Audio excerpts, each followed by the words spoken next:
the way that our society is now littered with poisons in our foods that are sometimes parading as healthy for us can create this anxiety or depression in ourselves. And a lot of people are trying to find what can be the cause of that because they don't really like blaming their lifestyle now. Mhm. They, especially in the modern psychology world, it's like, well, let's just go blame it on your parents, and childhood trauma.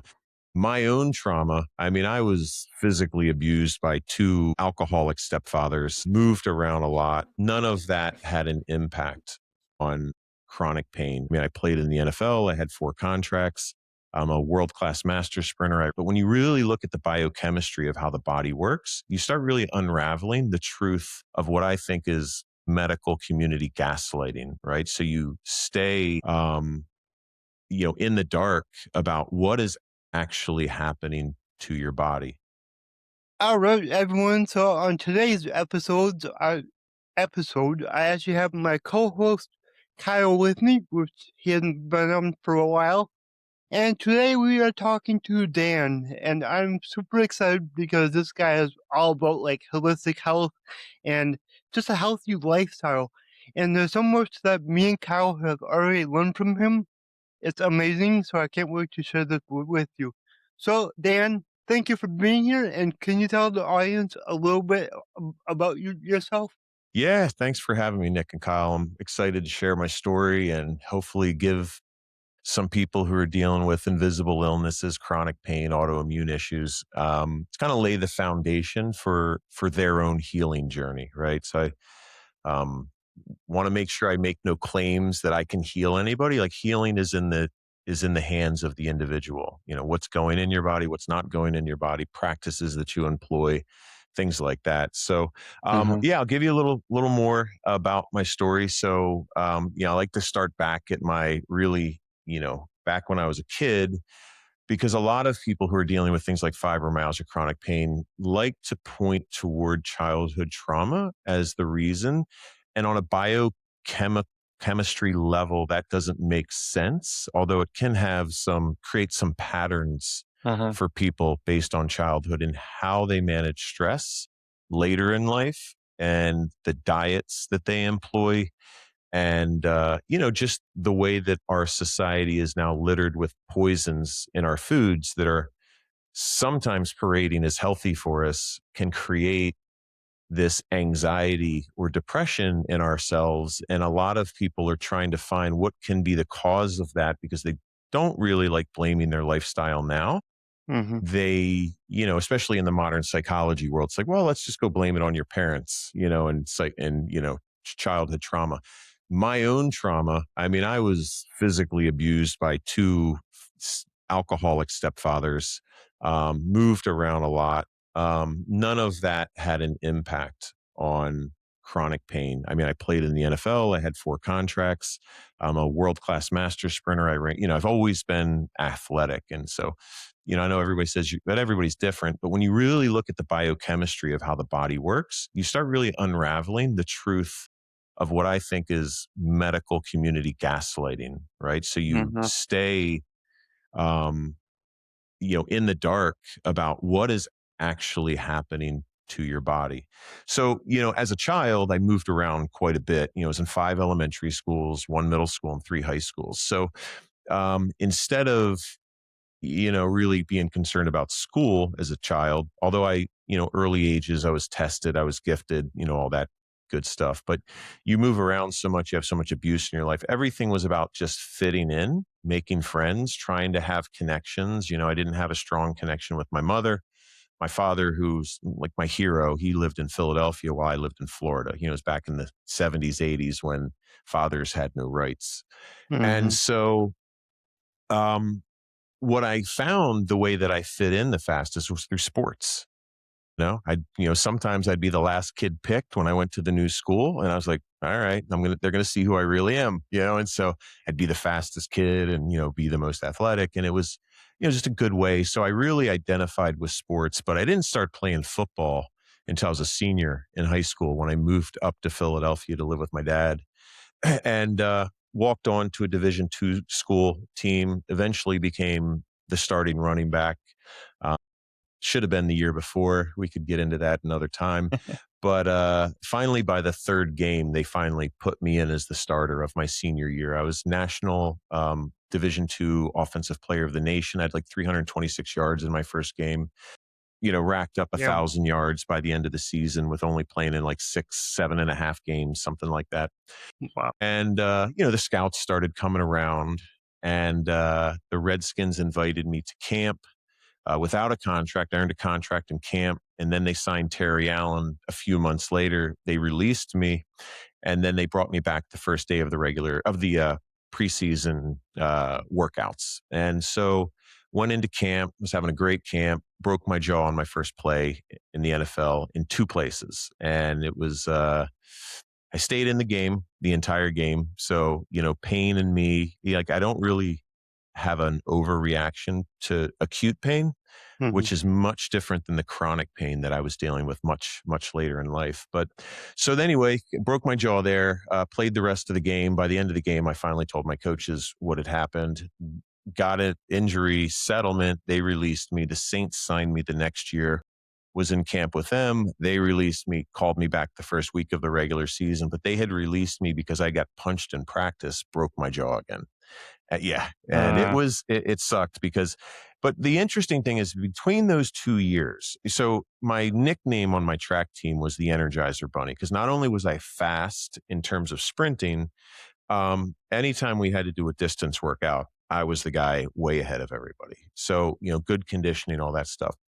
When I came back, when I got released from the Redskins, I went and lived with a couple buddies, and they had pretty unhealthy lifestyles.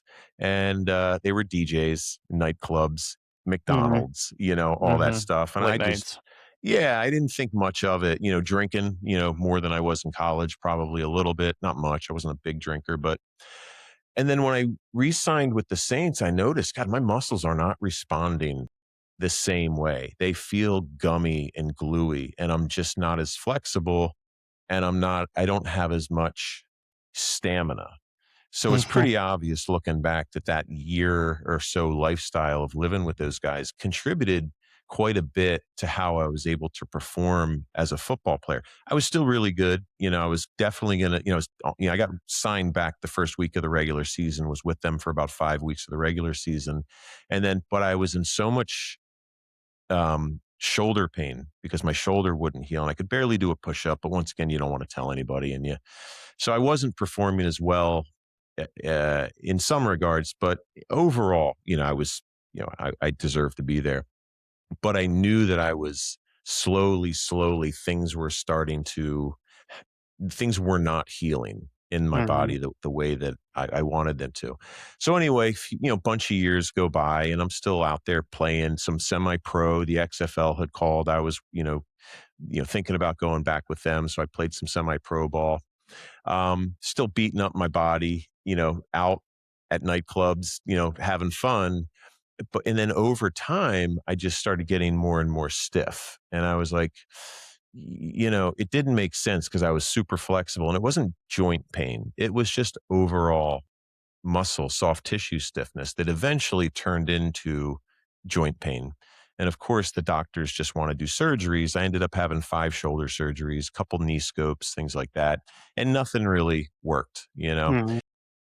I was just like asking the doctors, like, what's going on with me? And they always wanted to blame it on football. And I was like, I didn't play that much football. As a senior, I played patty cake football in high school because it was a Philadelphia Public League. It was not that intense. Mhm. And then in college, I didn't start till I was a senior. And, there are many more people who had gone through much more football experience in their lives that were not dealing with what I was Mhm. dealing with. So I knew it had to be coming from somewhere else. I just couldn't figure it out. So anyway, going in for my last 2 shoulder surgeries, I'd gotten diagnosed already with fibromyalgia, and I'm in my late 30s, early 40s at this point. And I diagnosed with fibromyalgia from my chiropractor, doctor. I had been told by Rothman, who does, probably the most joint replacements in the country. They're the experts. And I said, what's going on with my shoulders? Because your muscles are just tangled. And I was like, that doesn't make any sense. I can't even envision how muscles could get tangled. Uh-huh. So I would just have these, images run through my head. I wish I could just peel my skin back and reorganize my tissue. But that's not really what was going on. I was having all this fibrosis and scar tissue and gumminess and stickiness in the fascia around the joints, right? He said there was nothing structurally wrong with my joint or either of my shoulder joints. But he had said, when you turn 50, you're going to need to start doing your joint replacements. You're going to need both your shoulders and both your knees done. And I was like, oh, okay. And I had seen an exhibition on human biology at the Franklin Institute here in Philadelphia. And I saw somebody who had a big rod in their femur and down into their a bone and with a prosthetic knee. And I was like, oh God, I'll never get that done. And then, however many years later, they're telling me I need to get this done. And I was like, there's no way I'm getting that done. They can prescribe it all they want, but I'm not going to do it. So a few years later, just struggling with my health. I'd ballooned up to 265. My lymphatic system wasn't working. I had decided to start juicing fruits and vegetables because I had watched some documentaries and I thought, well, they're all talking about this as it's a superfood and a way to heal. But there's a lot of dangers in juicing fruits because of the glucose, and you don't have fiber to limit the amount of sugar that you uptake into your system. You don't want to be overdone Mm. with any kind of sugar. You want eat the fruit whole. But certain vegetables, spinach, beets, Swiss chard, and some more have high amounts of a molecule called oxalic acid. So eating these things are fine. They're usually bound to the plant, but when you juice them, you release all of these little nanoparticles. And these nanoparticles, when they're normally processed and they don't go through your body efficiently, turn into kidney stones. Right. And Mm. so now when you juice these things, what you're doing, because most people's gut lining is permeable, they don't have good gut lining, and they're Mhm. nanoparticles. And they slip through the gut lining and Uh-huh. start depositing kidney stones all throughout your soft tissues. Women have to get hysterectomies because of them. Modern medical industry says there's no other way to remove them other than surgery. But there's a very simple lemonade cleanse with some binders that will remove these things from your body. But anyway, now, I'm heavy. I've got some pain, a bunch of chronic pain. I need the replacements, but then it turns into full on, like my body's on fire all the time. Like I'm Uh, like it just escalated so much, and it's because of the oxalate damage that was happening in my body. And so luckily I had watched a podcast on oxalic acid that I was going to skip. I wasn't even going to watch it. I thought it had no bearing on what I was dealing with, but I was like, I'm just going to, in case I come across it. And I was like, oh my God, that's what's that one. Cause I acupuncture myself. So I would feel these things inside my tissue sitting on my bone. I mean, they're kidney stones, right? They're as hard as diamonds. They're sharp, right? They tear up your muscles. And I was like, oh my God, that's what this is. And I eventually did that cleanse. And then these things started coming out through my skin. Like on my Instagram, you can see that there's one that had come out of my chest. When it came out, it was like a pumice stone. Really? So, people Jeez. think that they're gross doing and cool. yeah, Yeah. it was super cool. It took about 2 weeks for it to come out, and it was like a razor blade in there, and I have chihuahuas, and my son was 6 at the time.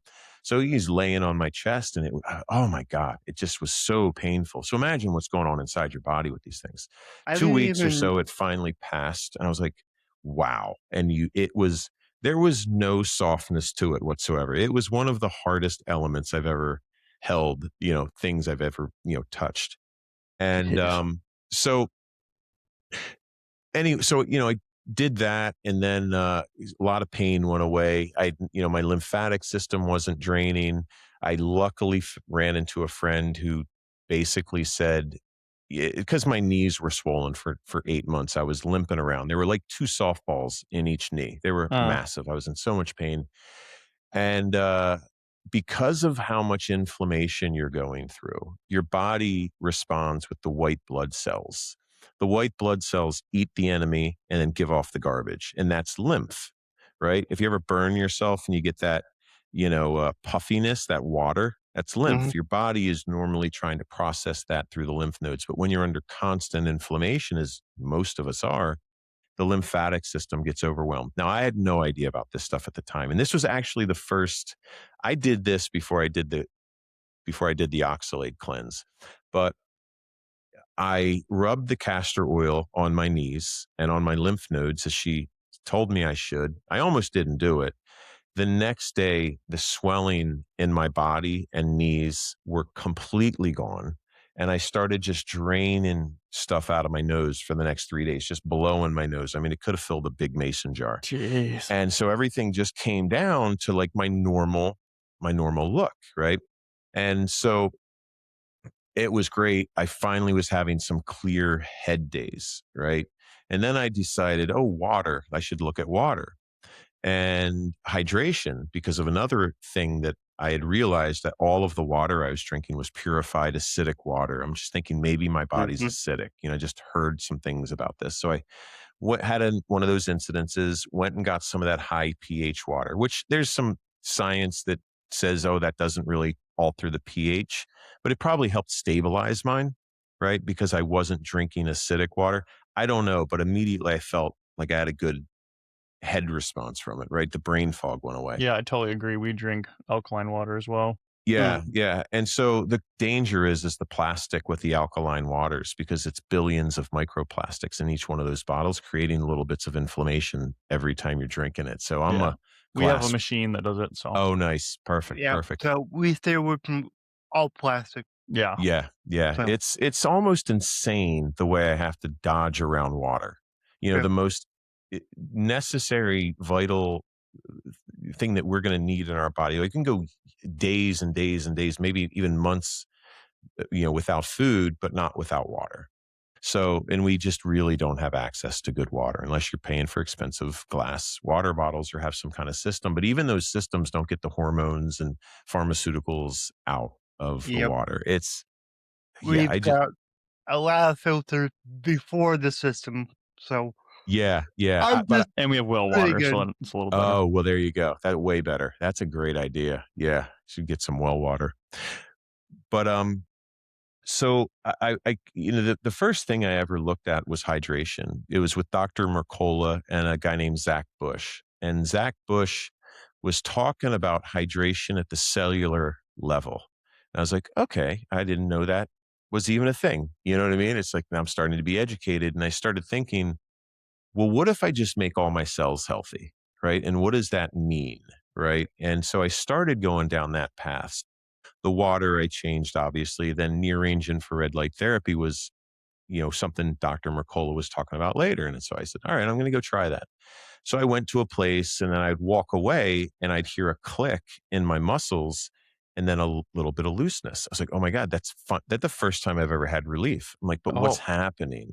Mhm. Right? Like what's actually going on? And so now looking back, it's, that near infrared range of light penetrates deeper into the skin. And there's a electron donation that's happened, photons that act as a catalyst against the problems, inflammation, glycation, oxidative stress, and it helps the body break those things down. So if you're not being exposed to that near infrared range light wavelength, then you're not getting that deep penetration. So, the sun is healing you in that way, plus multitude of other ways. So I was like, great. And then so finally something was giving me relief, but it wasn't much, right? But it was something. And then so a few months later, the same girl who told me about the castor oil, she's an Ayurvedic medicine and, coach and stuff like that, a good friend of mine. And so she says, why don't you try a 3-day fast? I'd been doing the intermittent fasting, but what happens at intermittent fasting, you're stopping it at like 16 hours. Uh-huh. That's before cellular cleanup happens. That autophagy happens at about 20 plus hours. And what that is your body feels like it's starving at this point. And so you have all these enzymes that get released in mass from your liver that are looking for misfolded protein aggregates, poor collagen, adhesions, um, fibrin, which is part of the inflammation cascade. and then it cleaves them, right? So it's like WD-40, right? It's not going to break it down completely, but it's going to weaken the chemical bond. And once the chemical bond is weakened, just like WD-40, now you can use that brush and scrub the rust off. Now you can lean into that sore space and start breaking down that stuff. And then you have all these mechanoreceptors that come to the area. And instead of en masse removing this because your body wouldn't be able to handle a huge dump, it's just slowly chipping it away, right? Going out Okay. through your interstitium, which is a huge collagen water filled spaces in between all the other stuff, eventually makes its way through your lymphatic system and then gets released from the body. Okay. So I was like, all right, so you need these catalysts to provide the body with the ability to remove it. And if you don't do that, it stays there over time. And so we just talked about eating pork, right? And on my sort of Yep. religious, spiritual transformation, which if you read the book of, the Ethiopian Bible, it's like we're heading into the age of Aquarius. We're leaving the age of Pisces, and Pisces is reliance on priests and authority figures. The age of Aquarius is where you have self-reliance, self-awakening, right? And I feel like that has happened to me, and I see it happening around. So I've become very spiritual. That makes sense. But the two things in the Bible that kept me from religion because of the abuse as a child, I thought there can be no God. I can't be going through this, right? It can, who's protecting me? And I even looked at don't eat swine for it's unclean and don't mix linen and wool. I'm like, that's it. Proof God doesn't exist. An all powerful God would not say, create something like swine that tastes so good that we can't eat. I didn't have a concept of religion, but it turns out, and we had just talked about it. You guys ate 4 strips of bacon the other day. And then you said, Yeah, you're eat. done forever, hopefully. I pick Yep. it off of everything. So bacon causes, and pork in general, causes an event in the body called glycation. It's kind of like a similar event to inflammation, and they leave something behind, right? Inflammation leaves the fibrin behind. Glycation leaves behind an advanced glycation end product, right? It's just junk. So you're allowed to have 15,000 AGEs per day, advanced glycation end products per day. You guys had 120,000 in just those 4 strips of bacon, right? So that Crazy. glycation is a sticky, gummy substance that binds your muscles together. But not only does it do that, it's causing what the other offenders are in my my biohacking program.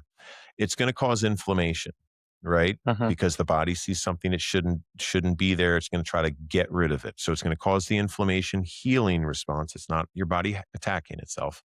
Well, when you have every inflammation event, which is going to leave behind the fibrin, you're going to have a collagen response as well that acts as scaffolding for that area. Most people aren't eating correctly for collagen. They're missing the 4 cofactors, and 2 of them you need to have every day. They leave your system almost immediately. That's vitamin C and copper. So without vitamin C and copper, you're building collagen that becomes Elmer's glue rather than rubber glue, right? Now that glycation is also going to cause oxidative stress, which causes cell death, right? That process is going to cause more inflammation.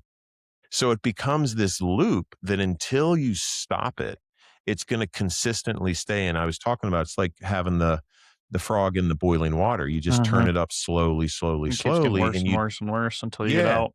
and you never know that you have an enemy, and you need to like look out of the pot and be like, oh, there's my enemy. And so you need to know who these enemies are. And it's inflammation. And the part that causes pain is the fibrin that's left behind.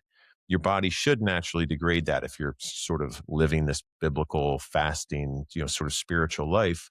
But not many people are doing extended fasts to allow the body to regenerate naturally and remove the toxins and misfolded proteins naturally.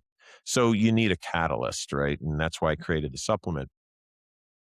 So it's inflammation, glycation, poor collagen, oxidative stress, calcification, right? Which is so abundant because most of us aren't getting vitamin K in our diets. When you have calcium in your body, it needs to be directed to where it's supposed to go. based on your body's need. And that's what vitamin K does. And K is very hard to get. It's not in a lot of foods. So you got to be very intentional about your vitamin K, or you're going to calcify your soft tissues. And with things like Gatorade and processed meats and sodas, especially, they're high in calcium. And so now they're laying down too much calcium and also phosphorus, or some sort of phosphorus metabolism that creates this calcified tissue. So and then oxalates, which, comes from the plants. So each of those things are the major reasons why people are dealing with autoimmune and chronic disease. I'm not going to say everybody, right? I'm sure there's somebody out there who's going to say, yeah, not me. I've got this rare genetic condition. The rare genetic condition just means your body's working slower at these processes, unless you have an actual mutation, right? Doctors want to blame everything on genetics because you can't fix your genetics. Right. Mhm. But they also don't tell you can absolutely support your genes Yep. with more of what your body requires, your essentials, to make them work better. Right. Mhm. So, Yep. for example, I have Yeah, a vitamin. old cars still run. Yeah. Yeah, absolutely. And some of them, if they're well maintained, they're in very new condition. Right. Mhm. Yeah. Yeah. So, each one of these things are held together by either chemical bonds or electrostatic interaction, which is kind of like a magnet, right? Mhm. There are many things in nature that adds an electron to these chemical bonds to cleave them, basically weakening them or completely cleaving them, that allows the body to now get rid of it. An insoluble protein is what you call fibrin. That's what medicine will tell you. So immediately you think scar tissue, unremovable, but it is soluble. You just need a catalyst at the chemical bond, the same way that WD-40 works, right? But you also need to scrape that stuff off. So you can't just take the supplement and whatever either my supplement or something, if you want to piecemeal a supplement together, you can't just take it and expect it to work on its own. You got to move, right? You got to be intentional about breathing and doing all this kind of stuff to really get these things to have a big impact where you're like, oh, I think this is working, right? So the theory behind my whole program is that. And so I just slowly just was getting more and more and more clicks. Like, with the fasting, the 3-day fast, it was like click, click, click, click, click, click, click. But that only happened on day 2. Right. And then it was like, what's going on there? That's really impactful. And so finally I found the science that tells you what is actually happening there. And then, I eventually, by the time I turned 50, that's when they wanted me to start the joint replacements. And that's when I won 2 gold medals, United States Track and Field Masters National Outdoor Championship in Kentucky. I became an All-American that year, and I think 2 events eventually have become yeah. either a 4 or 5-time All-American within the United States Track and Field Masters organization.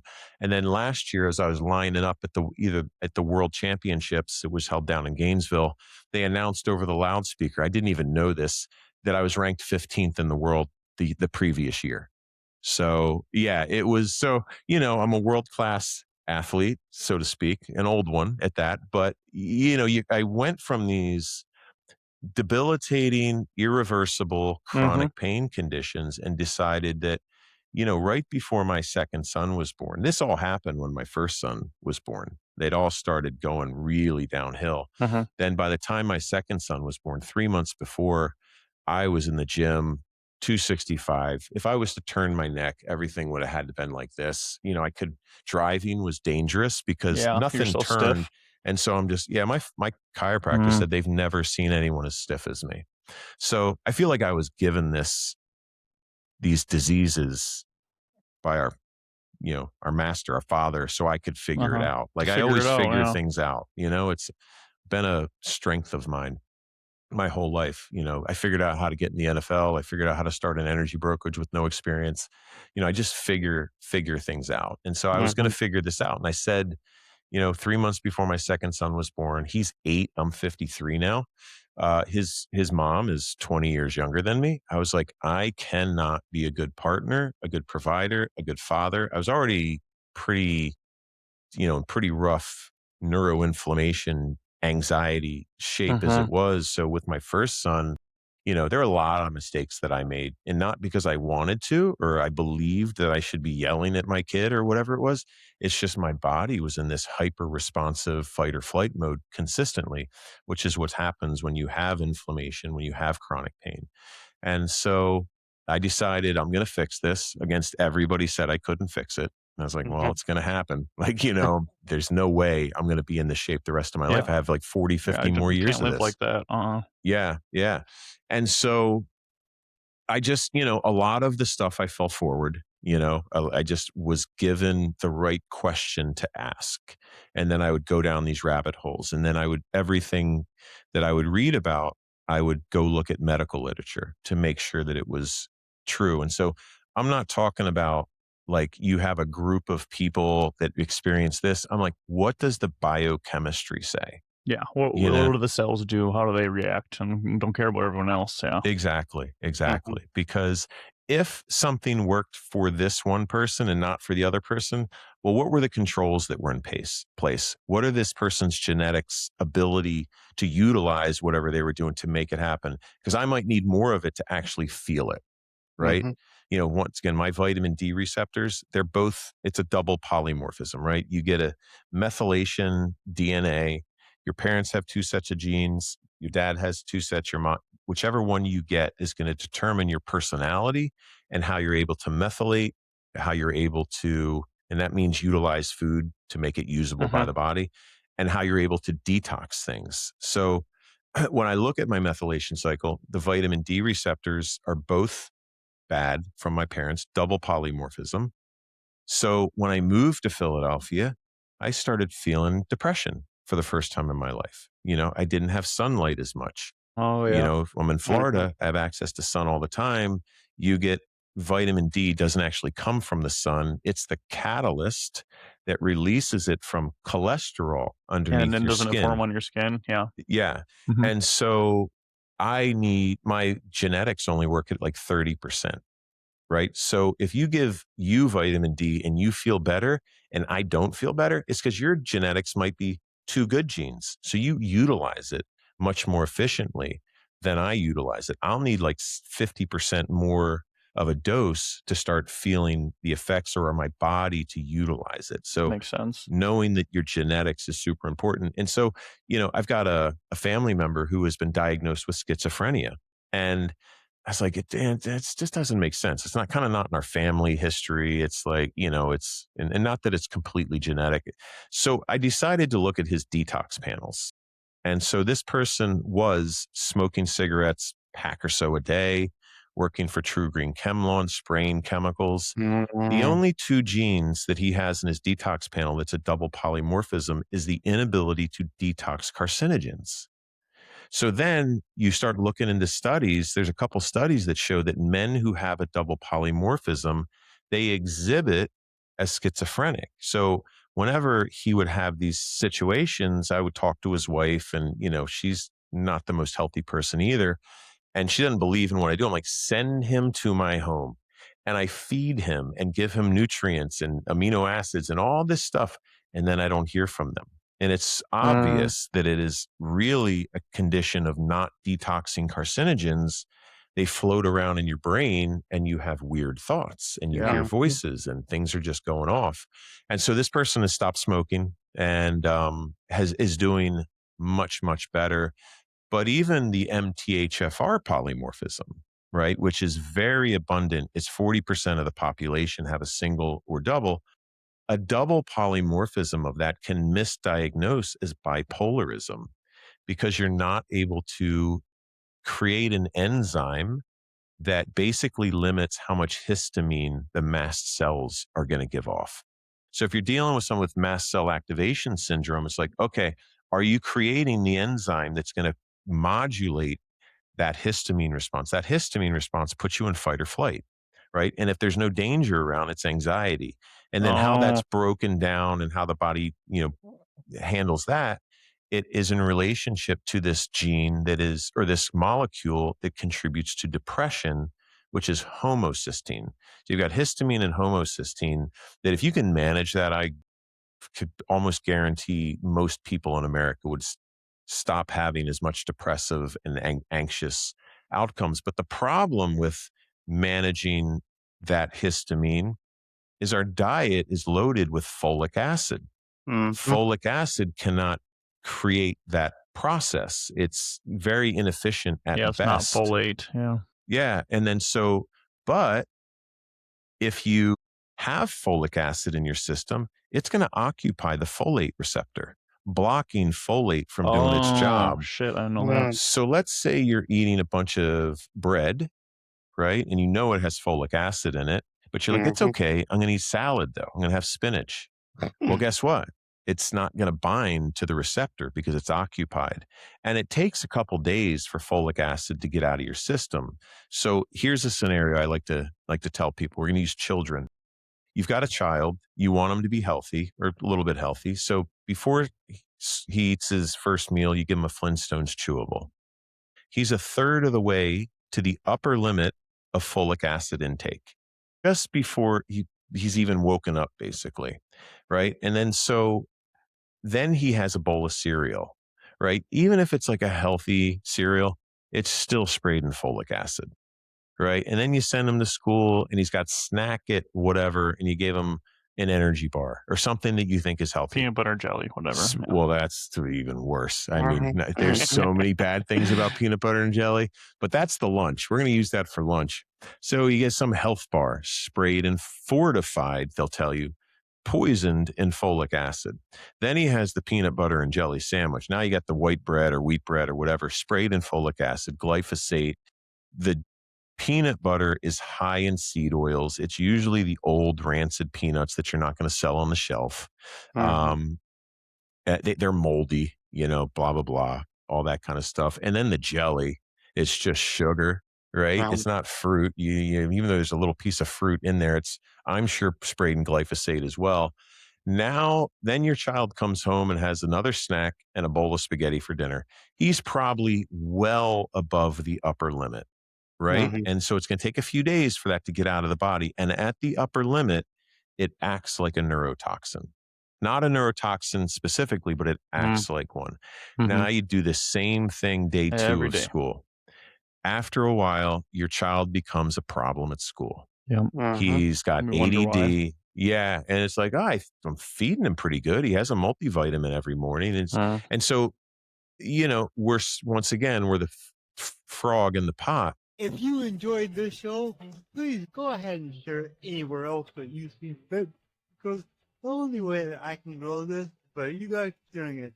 I don't sell anything on here, so let's just get it out there by word of mouth, help more people. Alright, everyone, remember your abilities are infinite. You don't blame it on it the first day, because first 3-4 days he went to school, he was fine.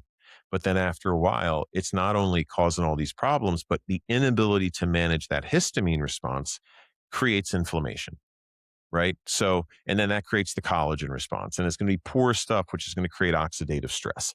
And it just becomes slowly over time, we're creating this environment of unhealth, of disease in our body. And the only way to do it is to inform yourself and to be aware of who the enemies are. And when I say who, like what the enemies are, there's no specific person.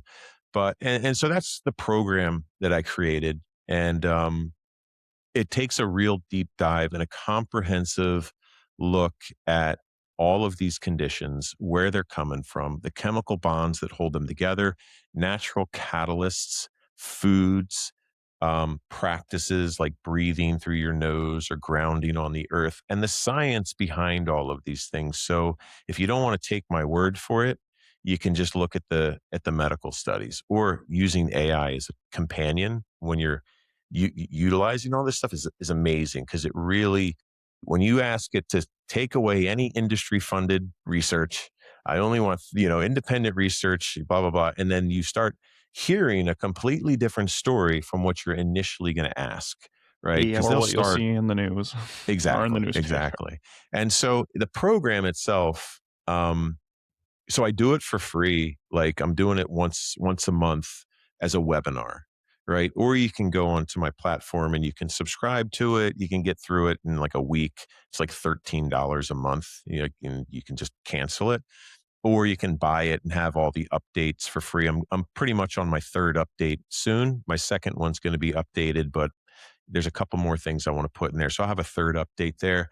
And then if you do buy it, I give you a free bottle of flexibility fuel to try. But it's like so I'm building this community of people who are intentional about healing themselves, right? But they need the information to get started. So it's like a Facebook page. It's on another platform called With Me. And so the challenge that I run into when I go into normal social media, like Reddit the other day, or even my Facebook posts, is I tell people I'm doing these free webinars, and then they kind of look me up, like, oh, you're just trying to sell your supplement, or you're just trying to, like, I'm on a mission from God. Like I am that is first and foremost why I'm here.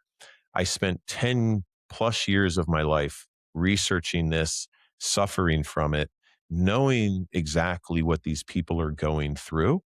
So I'm empathetic, but it's also frustrating because I want to help you. It's like I want to give you information for free. If you buy my supplement, I don't care.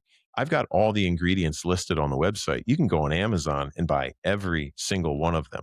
It'll taste terrible because, there's no flavor profile there and it's some gritty stuff. But go ahead and do that. It's like I am really intentional about creating a space for people that are interested in looking at these invisible diseases or illnesses with a fresh set of eyes, rather than just relying on managing symptoms through narcotics, surgery, you know, whatever other, no hope. I'm sorry. It's just, this is going to be you the rest of your life. Right. It's like, The other stress relievers, yeah. normal ones, I should say. I mean, it's the amount of drugs that people are trying out and discussing on these message boards. I just want to be in there and be like, hey, talk to me, like sit down with me, watch my webinar.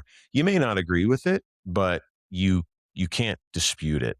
Yeah. Right. It is what it is. Yeah. Yeah. It's just biochemistry.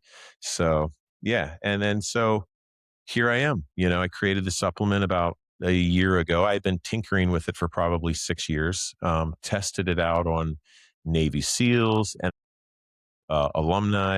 Myself being an NFL alumni, I'm connected to a lot of these guys, the older guys who are really suffering, friends, family, All-American lacrosse player, like all sorts of people. And it's one person after another is like, holy cow, what is this? Right. I'm not going to say what it does. Results. Yeah, I can't say what it does. I can say what the ingredients do, but it is a really great way to support your healing process. And what I would challenge everybody to do that disputes or that doubts me is go into my website, put into AI each one of the ingredients and say, provide me with an analysis of this supplement mix and how it might help with autoimmune and chronic pain, issues, right? Or whatever you're suffering with. Just, don't say flexibility fuel itself, just each individual thing, put them all in one thing, and then just see how AI responds to you. And maybe it, awakens you to the potential of, natural compounds and supplements that can help put your body back in like a homeostatic environment. Awesome. So on this journey, I'd imagine you've tried and tested a few things. What are some of the things that you've tested that did not turn out? That's so a great good? Question. Like did we talk about this before? Nope. Did we talk about Nope, I sulfur? thought about Oh it, though. God. Yeah. So the third person in my journey that I talked to of like things that might, that people suggested to me was MSM or sulfur. Right. And so I had tried MSM before. And once again, I wasn't sure what I was looking for. I probably only tried it a handful of times. It was some pills I got from the supermarket long time ago. And I was like, tried that. I'm like, hey, you know what? I'm on this I'll try anything mission right now. So I got some MSM, some sulfur. I started adding it to my supplement. And I was taking Epsom salt baths, which creates a sulfur response in the body. And I have to tell you, it was incredible physically. Like it helps resynthesize your collagen, which, as we know now, that if you're not eating correctly for it or supplementing correctly, it becomes glue, right? Mhm. And so it binds a lot of that fibrosis in between the glue. So you can't crack through it because it's so gluey on the outside. Plus, the oxidative stress makes your tissues hardened as well. So there's so many places I just couldn't reach. And then so as you're resynthesizing this collagen, it's breaking it down and then it's reuptaking what it can use, getting rid of the stuff it can't utilize. And then that frees up the fibrosis in those areas that you can actually start cracking through it, right? So I'm like, crack, crack, crack.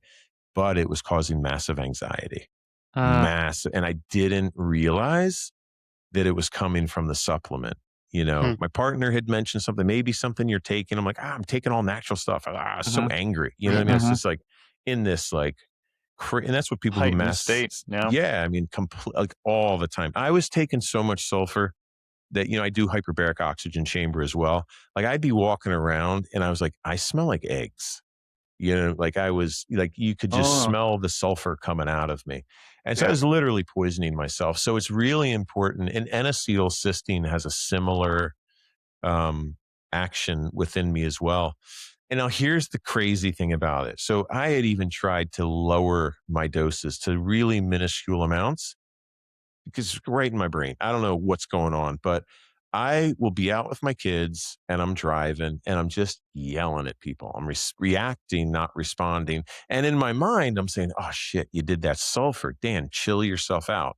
And then my kid would make a noise. I'm like, yo, dude, you know, it's just like, and it's just like this uncontrollable process. That's what fight or flight is. It's not a response, it's a reaction. It's 100% reaction because it's how you survive, right? When there's danger around. So you can't take someone's negative energy and process it.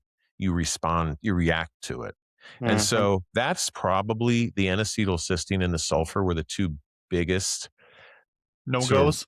no, well, for me, other people, it's going to work. They're not going to have that sensitivity. So that's why I didn't put it in my supplement, but I talk about it a lot in my program. But I'm like, hey, you may want to stack that into flexibility fuel, or you might want to put your creatine in. You know, it's the foundation, and other people might respond to certain things better that I talk about. Like maybe they want more enzymes, so they're going to throw some more papaya powder, which has these proteolytic enzymes, or maybe they're going to try different enzymes that are a little more expensive, but maybe a little bit more efficient. And so it's, you know, it's this, you know, you got to Give and find out take. Yeah. what's working. Yeah. I mean, and so, but you'll never know what's working until you're like, you know, every morning, if your house, you walk downstairs and your house looks a mess, but you cleaned it up the night before, you know, you can guess who's doing it all the time. But then when you put a camera up and you can see what's going on, is somehow there's a bear getting in your house every morning, real quiet, eating your porridge, and you know, and you don't realize it. And then so now you know who these enemies are, and they're the main ones. I mean, it's like there's not much more beyond the ones that I talk about. I mean, there's some other conditions or names for things like anything that ends in itis. Like, I mean, you know, your guest I was talking about before, she has like some sort of itis, right? I can't remember what it was, but that's inflammation. Any itis is inflammation. There's like 3 to 500, maybe even more different terms that say arthritis. That's just joint inflammation. Ankylosing spondyle spine itis. That's just spine inflammation. Doesn't mean inflammation isn't showing up everywhere else. It's That's just just not where's the as, worst. yeah, eventually you're going to have chronic regional pain syndrome after your ankylosing spine. No, now you have it in your shoulders and in your lower back. Oh, Mhm. now it's widespread because you are in inflammation, and it's widespread because, and now you've got fibromyalgia, right? And so it's just inflammation is inflammation is inflammation. If it's happening somewhere in your body, it's probably happening in more places in your body, wherever something shouldn't be. And when we drink water out of a plastic water bottle, and we've got billions of microplastics in our bloodstream, you're literally laying the foundation for inflammation everywhere through your body when you're doing Mhm. that. Right. And then there's things though, like car accidents and slip and falls and things like that, that creates a massive inflammation event. Right. And then so that can be a catalyst for a lot of people as well. Maybe their diet wasn't causing it, but now it's not helping it. Right. Mhm. And so in order to get rid of the damage that's been done, the scar tissue, the adhesions, things like that, you got to be very intentional about it. Mm-hmm. Yeah. Okay.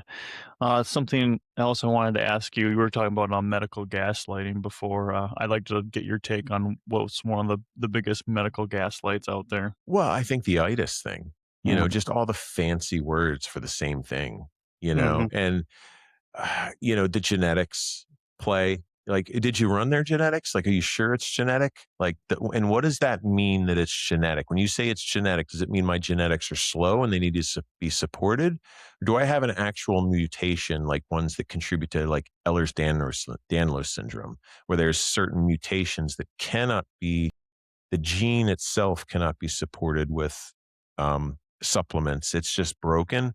But I still believe that most people with Ehlers-Danlos syndrome, which is a connective tissue disorder, there's only one of them. I think there's 4 different types. Only one of them is genetic. So are you giving yourself the building blocks for healthy collagen? Right? It's you got to look there first. Like, are you putting diesel fuel or actual gasoline into your car?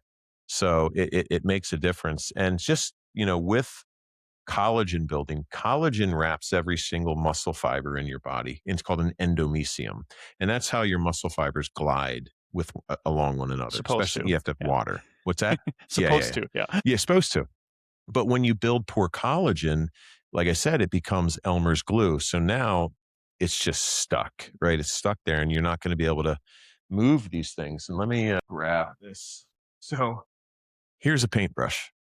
I've intentionally, that's just sugar. Less than 1 day's worth of sugar, right? That people will eat if they have like a muffin, a Starbucks coffee, an Odwalla smoothie, and a Snickers bar. Just 1 day. So, right? So now let's pretend you've got this hardened, gummed up collagen above your knee joint. Every time you walk, you have knee pain. Bam, bam, or it's behind your knee and it's not flexible back there and it's creating less space in your knee. All of your joints are filled with this collagen, right? And so, and it's fascia, right? And it's 80% collagen. So you've got lysine, glycine, proline, hydroxyproline. Those are the amino acids that build healthy collagen. Most people are getting this out of their diets, right? You don't need to be really intentional about these 4. The cofactors are super, super important. Copper, vitamin C, zinc, and manganese.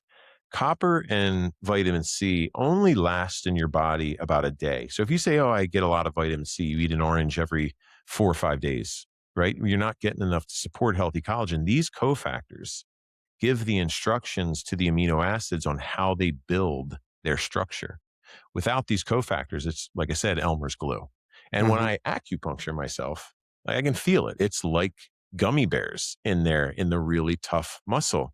And as you break those adhesions apart and give the ability for blood flow to get back in there, it starts the unwinding process. So that's why acupuncture is another really, really great catalyst, but only dry needling, right? The traditional acupuncture isn't going to do much in terms of creating more blood flow and opening up breaking apart these chemical bonds to allow blood flow and the nutrients and minerals and things to get into that place. Because when you have inflammation in collagen, it'll create a layer where blood cannot pass through it. Oh. Collagen is very thickened. And so you start atrophying your muscles.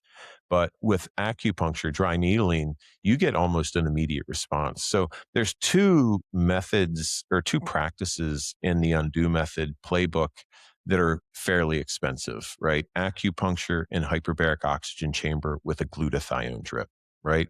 Those 2 things everything else is basically free practices, breathing, grounding, light, things like that. But the acupuncture and hyperbaric oxygen chamber with that glutathione drip offer you the biggest jump forward, right? Some times I'm stuck. I'm like, things aren't moving. What's going on? And then I acupuncture something, or I go to the hyperbaric oxygen chamber and you get this huge jump forward. And so other than that, I mean, even if you don't employ those 2 things. And so once again, my goal is to be a world champion sprinter. right? Most people in chronic pain are not looking to go that far. They'd be fine with how I am right now, right? I move without pain. I can reach for things. Like I'm able to bend myself in Turn your head. areas that, yeah, turn my head, it's like, but there's still stuff that's stuck in there. It doesn't always happen at once. And there are even some times where I'm like, gosh, am I wrong about this? This thing's not coming apart. Like I'm like, okay, let's get intentional about making that piece come apart. And then so I'll get in there with the acupuncture. I'll really start moving around, and then that piece comes apart. And that piece. So nothing's ever not, come apart if I have not been intentional about addressing, certain areas or certain stiffnesses. I just wish I had an extra me so I could acupuncture my back. Yeah, because that's the Yeah. part that, I Yeah, got to go not so pay for. easy. Yeah. Yeah. Okay. My last question would be you mentioned something about a lemonade cleanse. Yeah. So the oxalate. So in my program, there's 4 cleanses. There's an oxalate cleanse. There is a lymphatic cleanse. There is a heavy metal cleanse and a parasite cleanse. So the oxalate cleanse. So oxalates are held together by a single covalent bond, right? So you need to break that up. So when you introduce high amounts of lemon juice, not lemonade with a lot of water, it's high, dose. I do 5 bags of lemons. I juice them all. I put them into a mug with some water, a little stevia to make it, more interesting. Tolerable. Yeah. Tolerable, exactly. And then you add binders, calcium citrate and magnesium citrate. The oxalic acid or the oxalate wants to connect with that. That's how it actually structures itself, is through calcium. So it's going to find the calcium citrate. The citric acid is going to help break down the chemical bond of the oxalate. The citric acid, calcium citrate and the magnesium citrate are going to bind it. Then your body is going to take it out mainly through your skin. So it feels like you have sand all over your skin, but you also will want potassium citrate or some type of potassium, because the oxalic acid is so small, it gets into your cells and then it depolarizes the mitochondria, which then makes it a bone producing cell. Right. So when you have this calcium citrate near the cell wall, it's going to pull the oxalic acid or the oxalate out of the cell. Right. And then that's going to pull minerals with it as well. So you can have this flu-like sort of mineral dumping experience. They call it oxalate flu. But also the lemonade could cause a histamine reaction, because most of your histamine is developed in your gut. And so when you're drinking it, you could just be aware of like any anxiety, any anxious moments, stuff like that. But it's, for me, it worked very quickly. I started noticing, I was like, oh my God, like, what's going on? And then a few days later, it felt like I laid on the beach. I had all this like little kidney stones coming out through my skin, and they're annoying except for the one big one that was a little bit painful. Yeah. But and so it's either that or get a hysterectomy if you're someone who's suffering from this, or your doctor's going to try to just cut them out of the soft tissue, which is going to cause more inflammation, which is going to cause this, and it's going to start the whole cycle over again, and you're going to have chronic pain there anyway. But yes, oxalates not only tear you up, but they inhibit the body's ability to use sulfur. And once again, we know we need sulfur to help resynthesize collagen. It also pulls iron away from the muscle, right? It also pulls hyaluronic acid away from the soft tissue. So you're going to be less flexible because you don't have as 'cause much. you're dehydrated now. Exactly. The interesting thing though is, and so with all these cleanses, you don't need to like stop eating normally, right? You can just do them with your regular meals. So they're very easy cleanses to do. The parasite cleanse is the one I just added. I've never had an issue with parasites. I we all wish I got 'em. did, because I Yeah. really want to see them come out. Like I'm like fascinated by it. And I check and it's like, dang it. But anyway, the parasite cleanse is interesting because you do the cleanse for 10 days. Then you have to stop to allow all the eggs to hatch, because the cleanse can't destroy the eggs. Then the eggs hatch, and then you have to start up for another 10 days to get what's left over. But parasites, cause inflammation, oxidative stress. They're linked to cancer, if not linked, can be the cause, according to some research, I agree. of Yeah. actual cancer. And then the other one is the heavy metal cleanse. I'm a slight conspiracy theorist. I know that they're spraying us above our skies with these toxic metals, and I've even Mhm. had my blood tested, and my levels were in the red, and had no exposure to these metals other than my deodorant. But I was in the sauna every day, did a heavy metal cleanse. My vision cleared up, my sort of dementia, like whatever was going on in my head, that the fog, the weird thoughts, that went away. Just felt better. Uh-huh. What's the other heavy metal oxalate lymphatic system cleanse? That's just castor oil on your lymph nodes. That's easy. And then the oxalate lymphatic system, heavy metal, and yeah, and parasite. Yeah, I got them all. Mhm. So yeah, and I do Awesome. free presentations. If anybody goes to my linkedin.bio/undo method, they can just sign up for like my next Webinar. webinar, and I open it up for a Q&A, and I limit it to 50 people. So it's not, this massive influx of questions, and I can actually get some one-on-one, time or questions asked with people.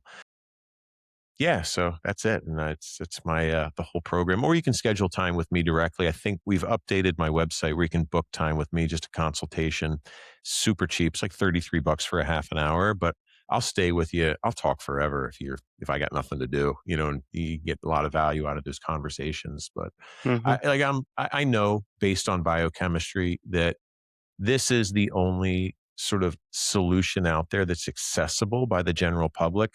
I've seen a handful of doctors or naturopathic doctors talk about some of this stuff, but that one guy's in Tennessee and this guy's here, and he's going to charge you thousands and thousands of dollars to walk into his practice with no insurance, right?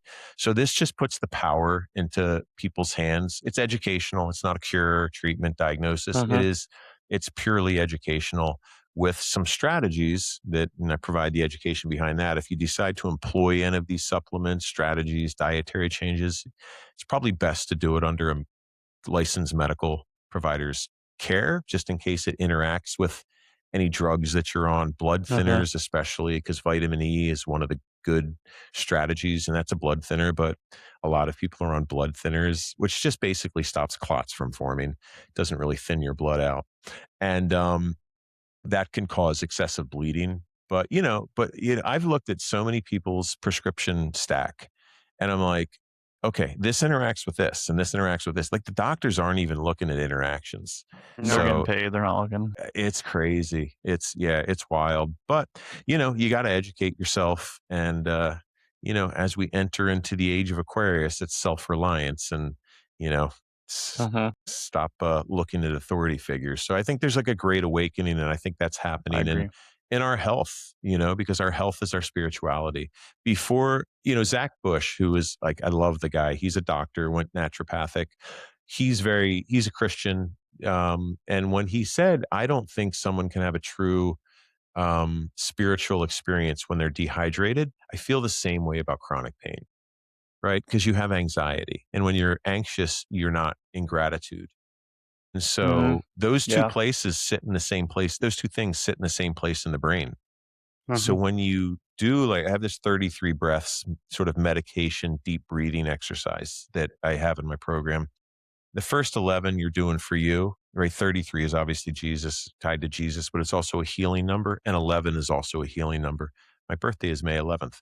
So you do the first 11 for you, and you're breathing through your nose. The next 11 is for your gratitudes, right? And you find that your anxiety starts slipping away because you can't hold both those things in your brain at the same time, right? So you're forcing anxiety out of your brain by saying, thank you for creating this disease that that I'm healing.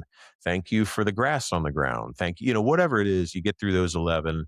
And then the next 11, you're doing it for your creator, the ether, connecting yourself to the wholeness, oneness of the universe, whatever religion you are into. There is no doubt scientifically that 99% of all matter is made up of ether. It's plasma, right? And so that's this energetic connection we have to this realm, or however you want to call Mhm. it. And so whoever created that, whichever God you think created that, that's the God that created it, because it's there. And you might be calling him the wrong name, but he's still the creator. right? And so I think once you started getting in touch with that, and that was a huge transformation in my spirituality. Everything is energy. I'm in the energy business. That's like my other job is I own an energy brokerage. And it's interesting how all of this is energy. And one of the energetic shifts that I had to make was my music.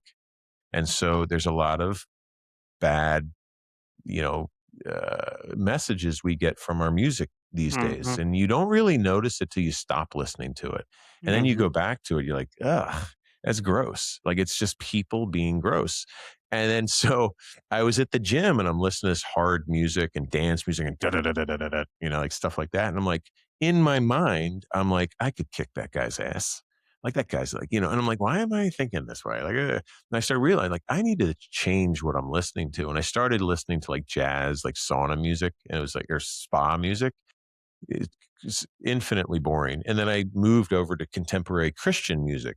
So it's very poppy, very rock, there's rap, there's techno, there's all sorts Hmm. of stuff. But there's no negativity. But they're telling you positive shit, Yeah. like stuff. And it's like, you can follow Zig Ziglar or Anthony Robbins or Dan Esposito or whomever, but once you follow these teachings, the teaching of energy and spirituality, you don't really have to follow you're following somebody, right? Either it's the news, your politician, whatever it is.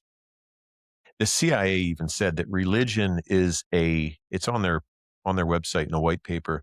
It is a self-help guide to keep this container clean for what's inside. Mm. So That's pretty accurate, right. actually. And if you look at it, don't eat swine for it's unclean. Don't mix linen and wool. Let's talk about don't mix linen and wool. This is polyester. I only have a few shirts that are polyester anymore. It's either my logo or a friend's logo. It's the only reason I have these. It's a lower frequency than your body. It's 15 megahertz. Your body healthy is around 85 to 100, down to 60 when you're sick. A dead body is around 15 megahertz, which is what this is, 15 megahertz. Linen is 5,000, wool is 5,000 plus. So this shirt is constantly stealing electrons from my body, creating free radicals, creating oxidative stress, and causing glycation, which is the pig thing, on every electron transference, which is happening constantly because this shirt is on my skin. We're sleeping in these beds, right? We're doing all this stuff causing oxidative stress as we sleep. Why we think we're doing something that's making us healthy, it's causing disease.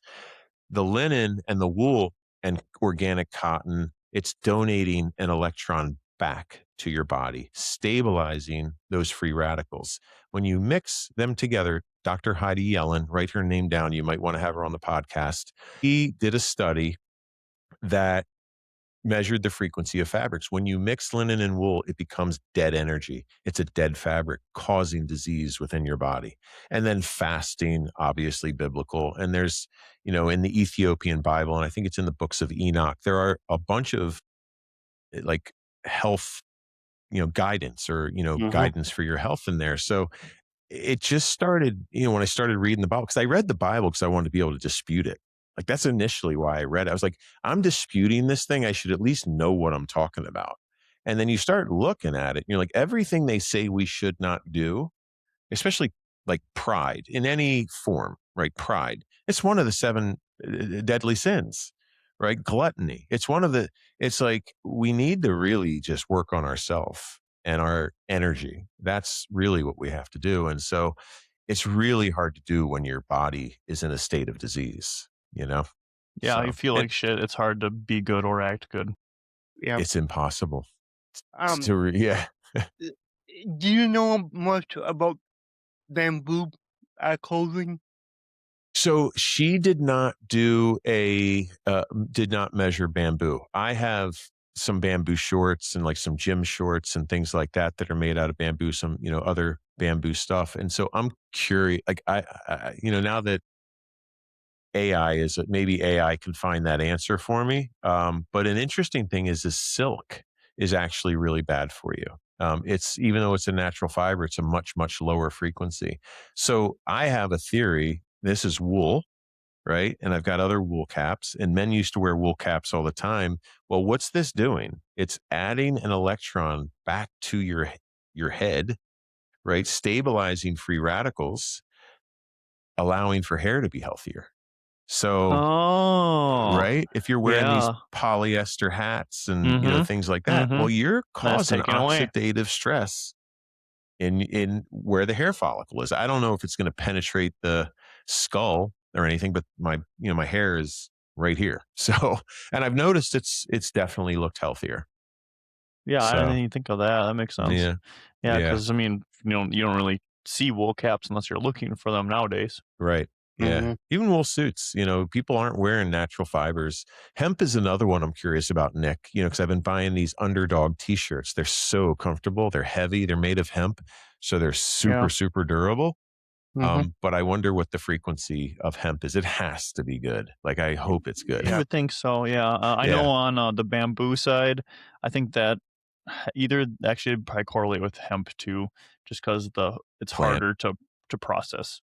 So like you got to Right. use more like chemicals and stuff. Yeah. I do notice that my bamboo shorts and stuff like that, they do around the waistband, and the shirts that I have, they degrade faster. They Mhm. hang a little bit more, like they, don't seem to be held That's together tough. as good. Yeah. Yeah, hold up. I mean, I've had them for a few years, but yeah, the hemp stuff is really where I'm really Mhm. interested in learning more about hemp. Mhm. Yeah. Me too. Okay, you got any more questions for him, Nick? No, I mean, I think we covered a lot, and Mhm. I know me and Kyle are going to be following you and attending your webinars and everything Oh yeah. Oh, that would be that great. weekend Yeah. It'll because be this Sunday at 4 Eastern Oh, good. time if you're Okay. interested. I'd love to have you there. I'm trying to get it's my first one that I'm doing live. So it'd be great to anybody else that might be interested as well. Yeah, yeah, yeah, we'll send some people your way for sure. Yeah. yeah, because me and Kyle we've been going down the road of becoming healthier and healthier, and Mhm. How, just how old are you guys? I'm at 34. Oh, I'm good. Yeah. 31. Yeah. So it's a great time to go because you're still Mhm. young enough where your body's going to respond well. Mhm. It's when you start getting into your 50s and 60s that it's hard. It takes a while to reverse it, but yeah, it's a good Yeah, time to get started. I commend you and to build guys. some good habits. Yeah, yeah. It's just the education. Once you know that it's like the girlfriend that cheats on you all the time. Eventually you're like, okay, it's ice. That's ice cream for me. I just had another pint the other day. I eat the whole pint in a day. You know what I mean? But I love it. My dad had Italian water ice and ice cream stores growing up. Mhm. And so I've come to the realization that every day that I have ice cream, the next day I can't get out of my own way. I'm just Ah, down. And so it's over for me and ice cream. Like, I have no interest in it anymore. I finally broken up with her. Yeah. yeah, I see. That's awesome. Hell yeah. Well, Yeah, I'm Nick, excited Were for you done with your question? yeah, I think so. Okay. Yep. But yeah, I mean, I would love to have you on the show again down the road because it'd be cool once me and Kyle start implementing your teachings and what Uh-huh. you do, how we will feel down the road, and then to bring you back on the show to share what we've experienced. I I would think that love would be to. really cool. Yeah. Yeah, that Yep. would be awesome. That would be great feedback and a good conversation. Mhm. And Yeah. I'd say I only have like one more thing to add is lately when did we start breath box, like last year, Nick? Yeah. About 8 months ago, maybe. Yeah, so Hmm. for a little less than a year now we've been doing working with breathbox studios. They do like 9D breath work, and it's like, since you mentioned the breath work, so I know like you kind of know the power of it, but with this Yeah. it's like very intense sessions and like anywhere up to like an hour. And Hmm. ever since I've been doing this, I'm a little bit of a runner myself too. uh, I just dabble. I'm not going for a world championship, Yeah. but Yeah. I hit my already hit my goal for 23-minute 5K this year, and I put a lot of that accomplishment towards breathing, Yeah. like and Yeah. expanding lung capacity. Well, it's not only lung capacity. So right now we're sitting here and we're only breathing deeply enough to support the muscles that we're using. So we're Uh-huh. not delivering blood flow into Hmm. those extremities, places that we're not using. And most of us these days are sitting all day and then Hmm. sleeping all night. So You're our breathing even movement, less. you're breathing less and you're not intentional. Plus, I have a tough time breathing through my nose. It's, whatever reason. And so, I have to be very intentional about breathing through my nose, especially when I'm having conversations because my words start coming together. And so let me do it now. So what happens when you breathe through your nose is a biochemical interaction with L-arginine. It converts it to nitric oxide, right? Not nitric oxide disallows fibrin bonds from forming, right? So that That's usually why it's in inflammation, pre-workouts. what's that? That's usually why it's in pre-workouts. Yeah, so it's actually the L-citrulline is usually in the pre-workouts. L-arginine breaks down in the gut. L-citrulline doesn't, but it converts to L-arginine once it's in your body. So you actually have more utilization of arginine by taking L-citrulline. So then you breathe through your nose. So if I eat a piece of pizza and I don't breathe through my nose, and you eat a piece of pizza and everything else being the same, we're twins, then I'm not breathing through my nose. Well, when that inflammation hits and that glue comes together, those fibrin bonds set in deeper than yours will because you're breathing through your nose, disallowing that chemical bond to set in so tightly. And so now you can break through it much more easily. So it's really important to breathe through your nose, not just for circulation, and not just to help with fibrosis, but just parasympathetic nervous system. It Mm-hmm. relaxes you. You get out of fight or flight. When you breathe through your nose, your body's like, I need a spurt of energy right now. When you breathe through your mouth, you do that. When you breathe through your nose, your body converts to burning fat as its fuel source rather than sugars, right? Or glucose, glycogen, whatever it is. And so now you're in a much more calm state of mind because you're burning fat, which is a steadier fuel source for your brain. Mm-hmm. Yeah. Awesome. Interesting. Yeah, I didn't Very know that. interesting. Yeah. And I got to wear those intake nasal strips. Have you ever seen the Yep. TikTok videos where people do it? Well, Hermosi's got them on all the time, Alex. Yeah. The intakes? Yeah. Yeah. Mhm. Yeah. It's legit, man. It's But like, does it help? Yeah, because I oh got my, congestion in my nose like no other all the time too. bro. Let me tell you, I've done it for my brother. I did it for Kate. I was like, here, try this.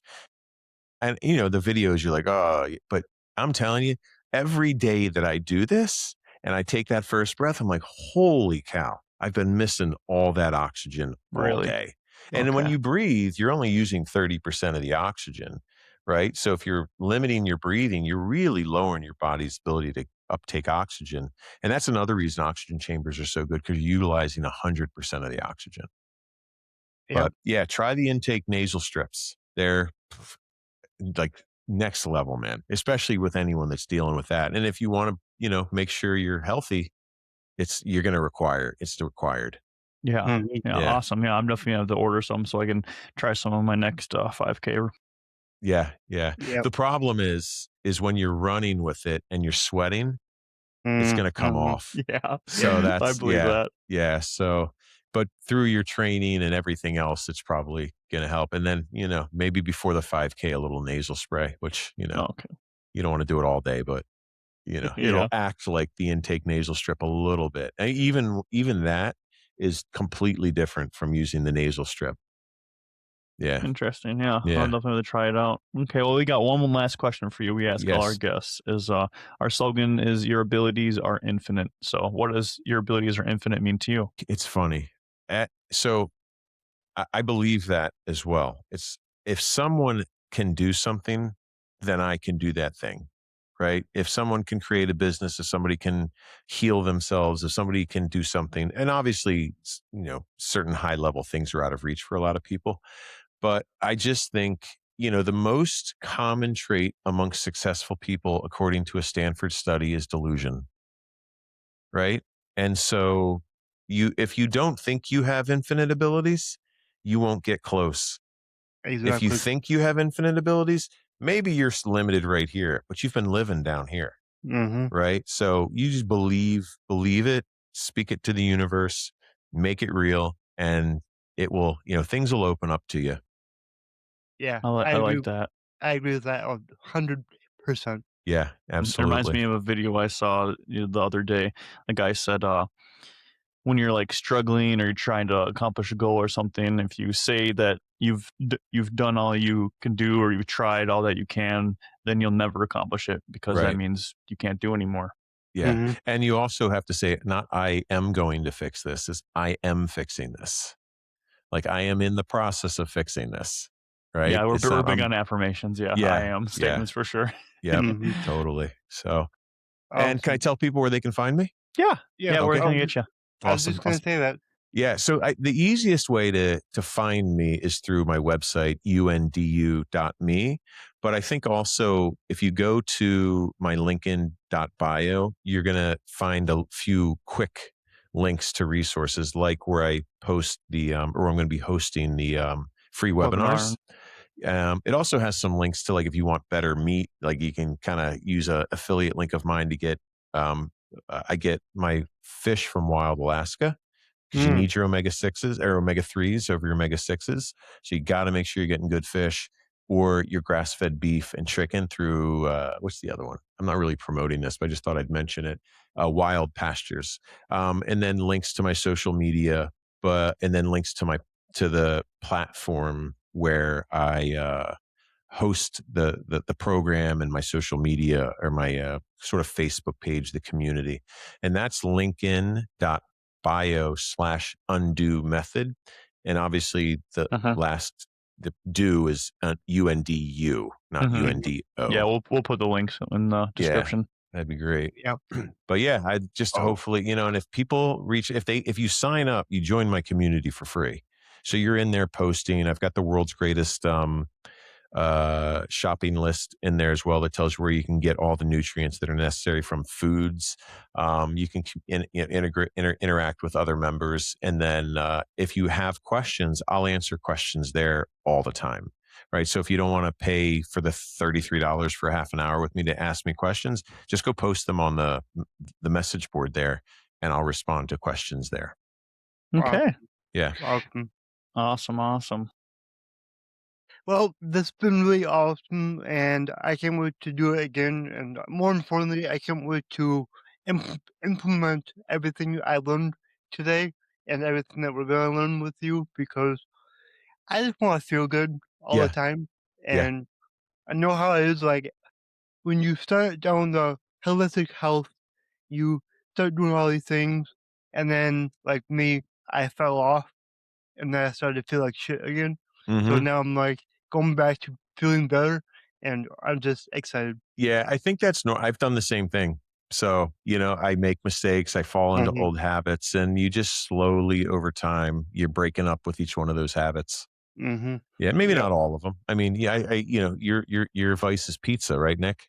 Yeah. Yeah. Love pizza. I'm Italian, man. I'm not going to eat pizza, and I know it's sprayed in folic acid and whatever, but I'm not eating the whole pie. I'm grabbing a slice, or, hopefully eventually someday I'll be able to make my own without folic acid and glyphosate in the bread. But, it's like, it's literally like bowling with the bumpers, right? You're not going in the gutter, right? You're going to hit something, you're going to be good. But as long as you're knowledgeable about it, you put those bumpers in the gutters, and you're not falling off completely. Yeah, as long as you keep throwing the ball, you'll finish. Yeah. So guys, thank you so much, man. I had a great conversation. I really, really am looking forward to doing it again. And, reach out to me in between, if you've got any questions or anything, it's this community of podcasters and stuff, like, it's going to become my second family. So Awesome. yeah. Good. All right. Thank you again. You got it, man. Thank you. This episode is sponsored by Atopic AI for Opportunity. Atopic is an AI-powered opportunity discovery platform, and the best word that I can describe it is ChatGPT. But instead of giving you information, it gives you real people you should be connecting with. Whether you're looking for clients, partners, investors, job prospects, or high intent leads, Atopic makes it simple. You just type what you're looking for, and the AI thinks through thousands of signals, and then surfaces verified prospects with context, not random lists. It even helps you follow up, nurture conversations, and track your pipeline. What I love about Atopic and why I'm excited to have them as a sponsor is that they're solving the biggest problem in business growth, finding the right people at the right time. If you haven't yet, go to atopic.com and try it. It's one of the smartest tools out there for people trying to grow their business.